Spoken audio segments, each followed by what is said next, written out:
안녕하세요. 단 2년 만에 한 연구 분야의 판도가 완전히 뒤바뀐다? 이게 흔한 일은 아니죠. 오늘 저희가 살펴볼 서베이 논문은요, 바로 컴퓨터 비전의 핵심 분야인 객체 탐지에서 그런 일이 어떻게 일어났는지, 그 치열했던 2년간의 디텍션 트랜스포머 연대기를 아주 생생하게 기록하고 있습니다. 아니 이게 왜 혁명이라고까지 불리냐면요. 그걸 알려면 그 전 상황을 좀 봐야 돼요. 기존 모델들은 NMS니 앵커박스니 하는 온갖 복잡한 수작업 튜닝이 필요한 그런 비직관적인 부품들로 가득 찬 파이프라인이었거든요.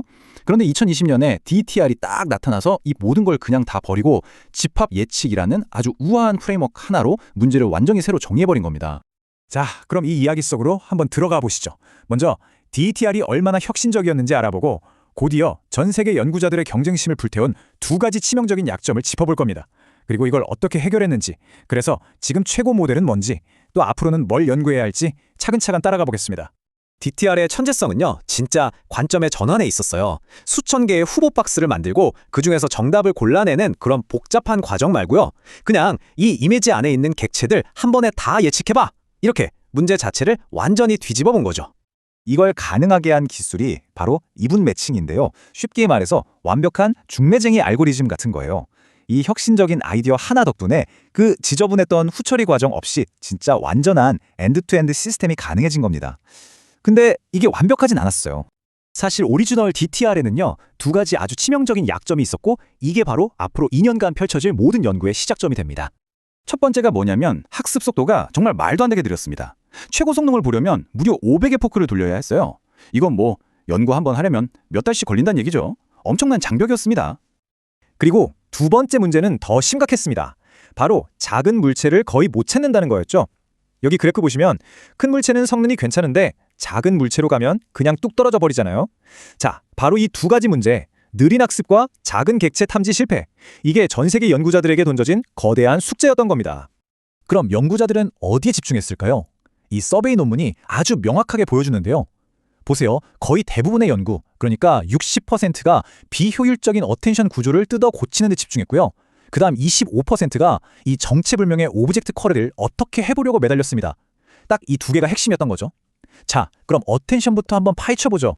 기존 DTR의 어텐션은 문제가 뭐였냐면 너무 무식했어요. 마치 이미지 전체에 그냥 강력한 투광 조명을 쏴버리는 거랑 똑같았거든요. 이러니 계산 낭비가 어마어마했죠.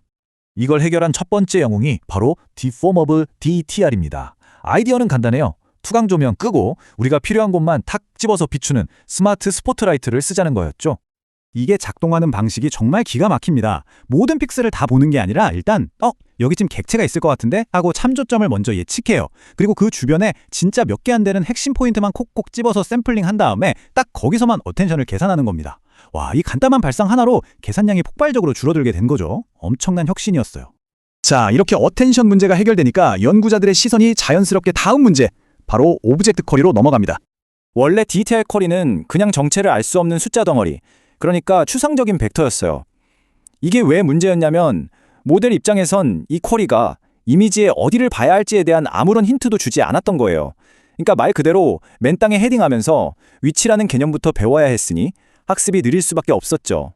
그래서 연구자들의 고민은 이거였어요. 어떻게 하면 이 쿼리에 처음부터 좀 더 똑똑한, 유용한 정보를 심어줄 수 있을까? 일종의 사전 주식을 주는 거죠. 이 타임라인을 보면 2022년 한 해에 정말 엄청난 발전이 있었던 걸 볼 수 있습니다. 연초에는 쿼리 자체에 X, Y, W, H 같은 실제 박스 정보를 넣어서 공간적 의미를 주었고요. DAB, DTR.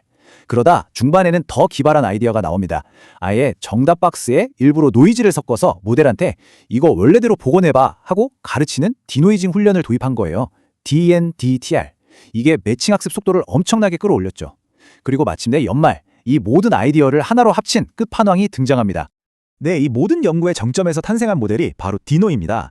이전의 핵심 아이디어들을 그냥 합친 게 아니라 더 발전시키고 최적화해서 그야말로 당시의 모든 기록을 갈아치운 새로운 최강자가 된 거죠. 디노가 특별했던 이유는 크게 세 가지입니다. 먼저 디노이징 훈련을 더 정교하게 만들었고요. 쿼리를 초기화하는 방식도 여러 아이디어를 섞어서 더 똑똑하게 만들었어요. 그리고 박스 위치를 예측하는 메커니즘도 더 정교하게 다듬었죠. 그 결과는 당연히 더 빠르고 더 정확한 모델의 탄생이었습니다. 이 표가 그 결과를 압축해서 보여줍니다. 정말 놀랍지 않나요? 500 에포크나 필요했던 오리지널 DTR과 비교해보세요. 디노는 단 12의 포크 만에 훨씬 더 높은 성능을 찍어버립니다. 수렴 속도가 40배 이상 빨라진 거예요. 그리고 더 중요한 거, 고질병이었던 작은 객체 탐지 성능 APS 좀 보세요. 22.5에서 32.0으로 거의 다른 모델이라고 할 만큼 완벽하게 약점을 극복해냈습니다. 자, 이렇게 디노가 2년간의 대장정을 성공적으로 마무리했습니다. 그럼 이제 끝일까요? 이 서베이 논문은 아직 할 일이 남았다고 말합니다. 저자들이 제시하는 다음 연구 주제는 이렇습니다.